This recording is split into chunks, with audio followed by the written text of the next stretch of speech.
Hello and welcome to online adapt for one separate for learning. दोस्तों स्वागत है आप सभी का online adapt for YouTube channel पर। इस वीडियो में हम बात कर रहे हैं कई बड़ी और लेटेस्ट अपडेट के बारे में जो कि संबंधित है यूपी टीजीटी पीजीटी एग्जाम को लेकर। टीजीटी पीजीटी एग्जाम के साथ साथ अगर बात की जाए टीजीटी पीजीटी को लेकर एक बड़ी और लेटेस्ट अपडेट के बारे में, और ये जो अपडेट आप सभी के लिए निकल कर के आ रही है वो संबंधित है पीजीटी प्रवक्ता भर्ती के अंदर एसईटी लागू के बारे में। सुप्रीम कोर्ट की तरफ से जारी ऑर्डर के मुताबिक अब आप सभी के लिए एक बड़ी अपडेट देखने के लिए मिल रही है, और ये अपडेट उन सभी छात्रों के लिए है जो ज़्यादातर टीजीटी और पीजीटी को फोकस बना करके तैयारी कर रहे होते हैं या टीजीटी पीजीटी में कहीं ना कहीं नौकरी लेने की तैयारी कर रहे होते हैं। उन सभी के लिए एक बड़ी और लेटेस्ट अपडेट सामने निकल कर आ गई है। डिटेल में बात करेंगे। चैनल को सब्सक्राइब करके बेल आइकन को दबा लेना, वीडियो को लाइक कर देना, जिससे कि आपको रियल ऑथेंटिक जानकारियों के नोटिफिकेशन सबसे पहले मिलते रहें। सीधे शुरुआत करते हैं मुद्दे की और बड़ी अपडेट के साथ जो कि संबंधित है टीजीटी पीजीटी को लेकर। साथ ही साथ अगर बात की जाए टीजीटी पीजीटी के अलावा टीजीटी पीजीटी में आप सभी के लिए टीईटी लागू के बारे में, लेकिन पहले बात करेंगे प्रवक्ता यानी कि पीजीटी के बारे में। अब यूपी में दो तरीके की प्रवक्ता वैकेंसी होती है, ठीक है ना।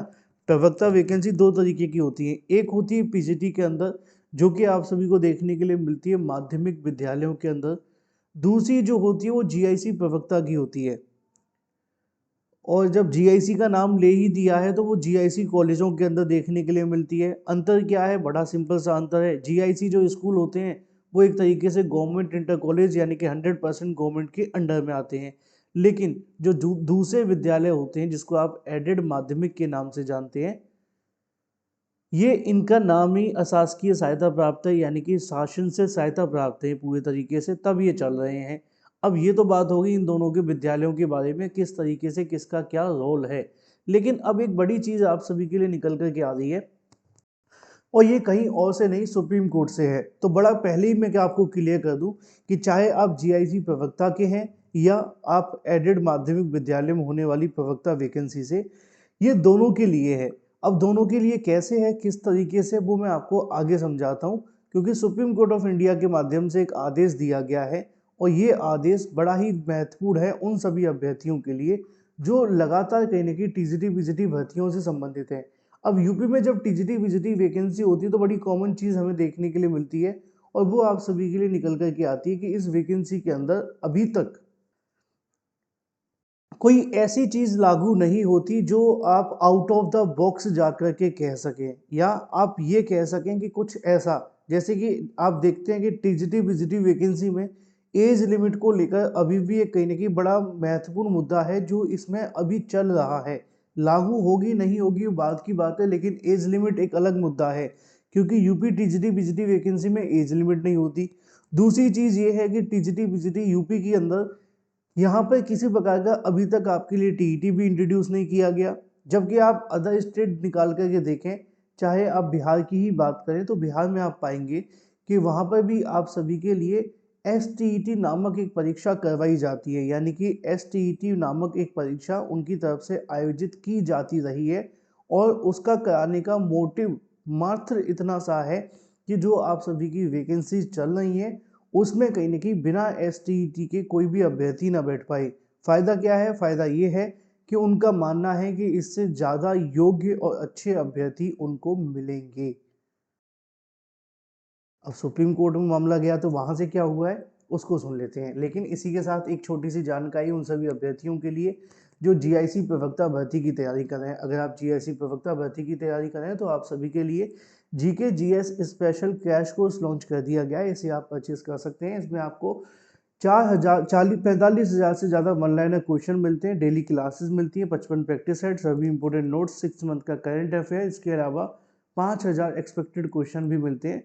7986240141 पे व्हाट्सएप करेंगे तो उसके बाद आप सभी को ये पीडीएफ फॉर्म में भेजा जाएगा व्हाट्सएप के माध्यम से। वैसे इसका प्राइस 799 है, घटा करके मात्र 399 में आपको मिल रहा है। आज ही परचेज करने के लिए 7986240141 पे व्हाट्सएप करें और पेमेंट करें, और फिर आप इसे परचेज कर सकते हैं। चलिए अब बात कर लेते हैं मुद्दे की। क्योंकि सुप्रीम कोर्ट ऑफ इंडिया के माध्यम से एक बड़ा ही दिलचस्प आदेश दिया गया है। यूपी में अब तक क्या चलता है मैंने आपको पहले ही बता रखा है, लेकिन अब इसको देख लेते हैं। लिखा हुआ है उच्च न्यायालय में अगर बात की जाए एजुकेशन की क्वालिटी और एकेडमिक स्टैंडर्ड को लेकर एक महत्वपूर्ण फैसला सुनाते हुए स्पष्ट किया है कि हायर सेकेंडरी स्कूल में शिक्षक बनने के लिए केवल मास्टर डिग्री होना काफ़ी नहीं है, बल्कि राज्य पात्रता परीक्षा यानी कि SET भी उसे संबंधित विषय में उत्तीर्ण करना अनिवार्य होगा। न्यायमूर्ति विपुल एम पंचोली और न्यायमूर्ति KV विश्वनाथन की पीठ ने जुबैर पी बनाम केरल को लेकर अन्य मामले में ये जो ऐतिहासिक फैसला है वो उन्होंने सुनाया है। इसके अलावा आगे इसी मामले पर बात करते हुए उनके माध्यम से जानकारी दी जाती है कि जो आप सभी के लिए मुलायम के अंदर शिक्षक बनने की तैयारी उनकी तरफ से की जा रही थी, मुलायम में SET करके अर्थशास्त्र के शिक्षक बन गए। असल में मामला ये संबंधित है, शुरुआत में तब हुआ जब केरल राज्य में अपीलकर्ता जुबैर पी को 15 जुलाई 2021 को एक स्कूल में हायर सेकेंडरी स्कूल टीचर अर्थशास्त्र के रूप में नियुक्त किया गया था और जुबैर के पास अर्थशास्त्र में मास्टर डिग्री तो थी, लेकिन उनकी जो योग्यता थी वो उसके अनुरूप नहीं थी। इसी के बारे में लिखा है कि मामले की शुरुआत तब होती है जब केरल राज्य के अपीलकर्ता जुबैर के माध्यम से इसको लेकर याचिका दाखिल की गई। उनका कहना यह था कि SET मुलायम विषय में थी। दूसरी ओर प्रतिवादी संख्या 4 एक अन्य उम्मीदवार अर्थशास्त्र में ही मास्टर डिग्री और अर्थशास्त्र में ही SET पास था। बड़ा आसान, मैं आपको समझा दूं कि आप किसी वैकेंसी के लिए आवेदन किए थे और आपके पास में अर्थशास्त्र में यानी कि MA, एक तरीके से आसान भाषा में समझने के लिए आप पोस्ट ग्रेजुएट थे। एक तरफ एक छात्र है जो पोस्ट ग्रेजुएट है यानी कि PG है, ठीक है, उस सब्जेक्ट के अंदर। दूसरा एक और है, उसके पास भी पोस्ट ग्रेजुएशन की डिग्री है, लेकिन इसके पास में मान लो TET है। अब TET का मतलब मेरा है शिक्षक पात्रता परीक्षा से। अब TET 1 to 5 6 to 8 9th और 10th 11th और 12th वालों में कोई जो मांगा जा रहा है उसके लिए मान लो 12th वाला मांगा गया, यानी कि 12th वाला TET है और इसके पास 12th वाला TET नहीं है, तो ये मामला इस तरीके का है। अब आप ध्यान से समझें, लिखा हुआ है कि जुबैर की नियुक्ति को चुनौती दी गई थी। उन्होंने संबंधित विषय में SET पास नहीं किया था और दूसरे ने पास किया था। अपीलकर्ता का तर्क ये था कि कोर्ट की टिप्पणी जुबैर पी के वकीलों ने केवल शिक्षा नियम KER के नियम 6.2 का हवाला देते हुए तर्क दिया कि नियम में मास्टर डिग्री और BEd के लिए तो संबंधित विषय में कंसर्न सब्जेक्ट का शब्द का उपयोग किया गया है, लेकिन SET के लिए कोई ऐसा स्पष्ट उल्लेख नहीं था। SET केवल एक सामान्य शिक्षण अभिरुचि परीक्षा के रूप में प्रस्तुत की गई थी। आगे हाई कोर्ट ने सुप्रीम कोर्ट की तरफ से इस मामले को लेकर जानकारी दी। सुप्रीम कोर्ट ने इस तर्क को खारिज करते हुए कहा कि न्यायालय ने कहा कि कानून को उसके उद्देश्य और संदर्भ में देखा जाना चाहिए।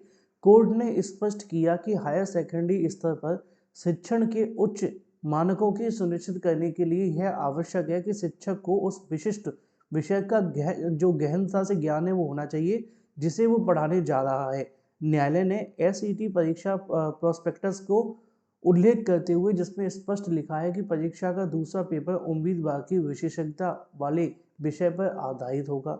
आगे लिखा हुआ है कि ये जो आप सभी का कहने की नौकरी को लेकर मामला था, 36 दिन का उनका अनुभव भी कम पड़ गया। असल में मामला ये था कि या तो उनके पास SET होना चाहिए, अगर SET नहीं है तो 10 साल का एक्सपीरियंस होना चाहिए। इनके पास ये तो चलो था ही नहीं, तो इनको तो बाहर होना पड़ा, प्लस 10 साल का एक्सपीरियंस भी नहीं था। 9 साल 10 महीने 14 दिन का एक्सपीरियंस था, जिसकी वजह से भी कहीं ना कहीं उनको बाहर निकलना पड़ा। अगर न्यायालय 1 महीने की तारीख और दे देता तो हो सकता था कि 10 साल का एक्सपीरियंस भी मिल जाता, लेकिन नहीं थी। चलिए, ये मामला संबंधित है मुलायम से, लेकिन इसका तात्पर्य उत्तर प्रदेश में क्यों कहा जा रहा है उस पर थोड़ी बात कर लेते हैं। देखो, उत्तर प्रदेश के अंदर भी आने वाले समय में वो दिन दूर नहीं है जब आपके लिए चाहे वो TCT हो या PGT हो, उसमें आपको TET देखने के लिए मिलेगा। हाँ, वो बात अलग है कि अभी सरकार ने ऐसा कुछ लागू नहीं किया है, लेकिन आने वाला समय उसी से संबंधित होने जा रहा है। उसकी वजह मैं आपको बता दूं बड़ा ही क्लियर।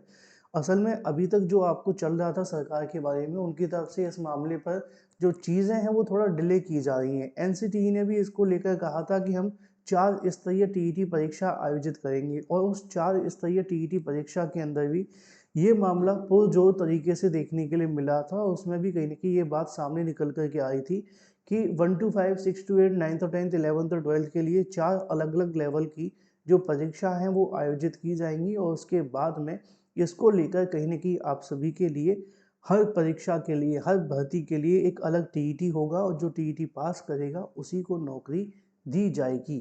तो चाहे वो टीजीटी पीजीटी वाले हों, इस बात को ऐसे ना समझें कि सिर्फ वहाँ से संबंधित है।